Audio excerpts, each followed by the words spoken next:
how different how different of a test is this week compared to the first week? I mean, again, Troy had some good players too, and the biggest thing for us was that as the game wore on, I think some of our guys in the secondary started playing with more confidence. I really felt that early in the game we were playing soft, we were playing tentative.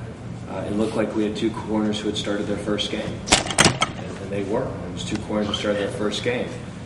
Now you take those guys on the road, and they're going to get their first start on the road in front of a big crowd against an excellent football team. So, we can't wait a quarter, or we can't wait two series to adjust. We got to be ready to play early.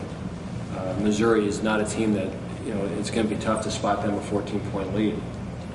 We got to be ready to go early and play well early, and offensively we got to take care of the ball and not make some of the mistakes that we made in the red zone last week. Certainly when you play a team like from Missouri, there's not going to be a lot of margin for error. How about your running game? Is that a little focus of emphasis this week? It's got to get better. I mean, we want to be more balanced than we were, but with the way that we were being defended by Troy, they kept sticking that extra guy in the box, and with all the zone pressures, I mean, it made running tough. It was uphill sledding.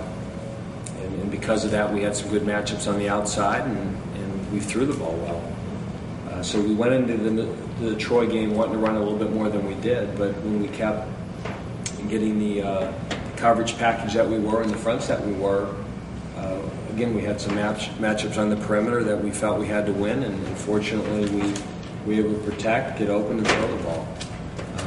But again, as people watch it now and they see that you threw the ball for over 300 yards and you didn't rush it for 100, they're going to start forcing us to be able to run the ball and keep honest and play a little bit more coverage. So we know we're going to have to show that we can run the football effectively in order to then have the matchups that we want to get in the perimeter.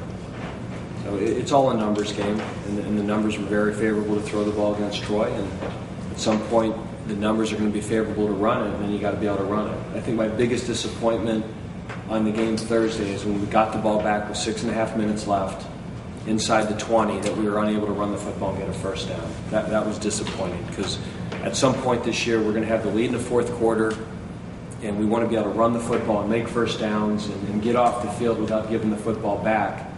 And against Troy, when we were in that situation, we were 3 and out and punted it. And that was probably one of the biggest disappointments of the game, is that we didn't run it better when we had to late in the game. Anything else?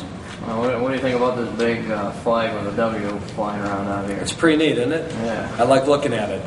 How are you planning on keeping it up there? Well, we'd like to keep it up there as long as we can, but we got to get the job done on Saturday.